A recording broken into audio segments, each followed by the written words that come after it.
আসসালামু আলাইকুম। এখন আমি আপনাদের সাথে ভিডিওতে যে বিষয় নিয়ে আলোচনা করব সেই বিষয়টি হলো আপনার খামারের গাভী কি দুধ দোহানো পাচ্ছেন না, দুধ দিন দিন কমে যাচ্ছে, দুধ দোহানোর সময় ব্যথা পাচ্ছে, তার মানেই আপনার গরুটি ম্যাস্টাইসে আক্রান্ত হয়েছে। এই ম্যাস্টাইস রোগ নিয়েই আপনাদের সাথে এই ভিডিওতে আলোচনা করা হবে। আমার এই ভিডিওটি যদি আপনাদের একটু ভালো লেগে থাকে তাহলে প্লিজ লাইক, শেয়ার, কমেন্ট এবং সাবস্ক্রাইব করবেন। আপনাদের কোনো বিষয়ে যদি প্রশ্ন থাকে তাহলে আমাকে কমেন্ট করবেন, আমি পরবর্তী ভিডিওতে সেই বিষয় উত্তর দিয়ে দিব। আপনার খামারের গরুর যদি দুধ কমে যায় তাহলে বুঝতে হবে আপনার গরুর দুধ কমে যাওয়ার কারণ কি।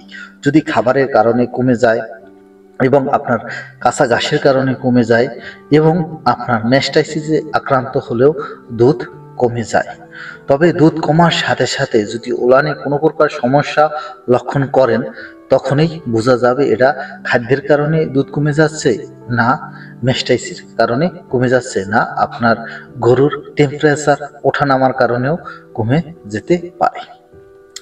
আপনার আগে বুঝতে হবে কি কারণে আপনার দুধটা কমে গেছে।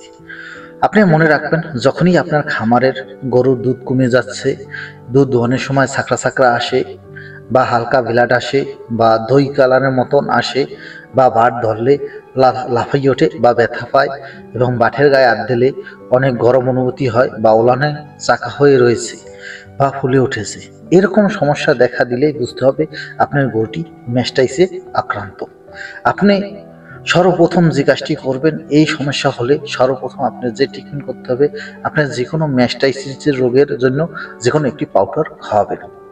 এরপর আপনি অ্যান্টিবায়োটিকের দিক যাবেন, যত দ্রুত সম্ভব তত দ্রুত ম্যাস্টাইসিসের পাউডার খাওয়াবেন। এরপর অ্যান্টিবায়োটিকের ট্রিটমেন্টে যাবেন, কেননা ম্যাস্টাইসিস যদি আপনি ট্রিটমেন্ট সঠিক না করতে পারেন তাহলে আপনার গরুটির ভাট নষ্ট হয়ে যেতে পারে, ওলান নষ্ট হয়ে যেতে পারে এবং এমন কি হতে পারে যে আপনার দুধের গরুটা সম্পূর্ণ নষ্ট হয়ে যেতে পারে এবং আপনি পরবর্তীতে আর ওই পরিমাণ দুধ পাবেন না।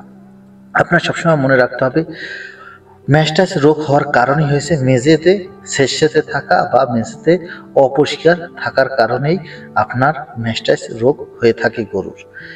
এই জন্য আপনার সবসময় পরিষ্কার পরিচ্ছন্ন রাখতে হবে, দুধ দোয়ানোর পর গরু উঠিয়ে দাঁড়িয়ে রাখতে হবে এবং খাওয়ান দিয়ে যাতে তাড়াতাড়ি ফ্লোরে শুতে না পারে, এর কারণে ব্যাকটেরিয়া ঢোকে এবং ম্যাস্টাইস হয়।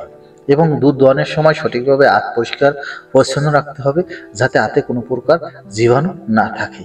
এবং আপনার গরুর দুধ নিয়মিত সময় দোয়াতে হবে, বেশি কতক্ষণ রাখে দেওয়া যাবে না। আর যে বিষয়টার পর বেশি খেয়াল নজর দিতে হবে সেই বিষয়টা হলো, আপনার গরু যখন বাছুরকে দুধ খাওয়াবে তখন আপনার বাছুরকে অতিরিক্ত ক্ষুধার্ত অবস্থায় রাখা যাবে না।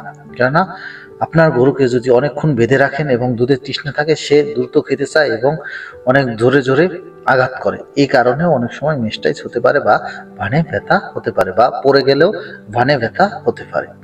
আপনি এভাবে যদি ব্যথা পেয়ে থাকে তখন আপনার ম্যাস্টাইসের ঔষধ খাওয়াবেন হালকা, কিন্তু ব্যথানাশক ঔষধের ট্রিটমেন্ট করতে হবে।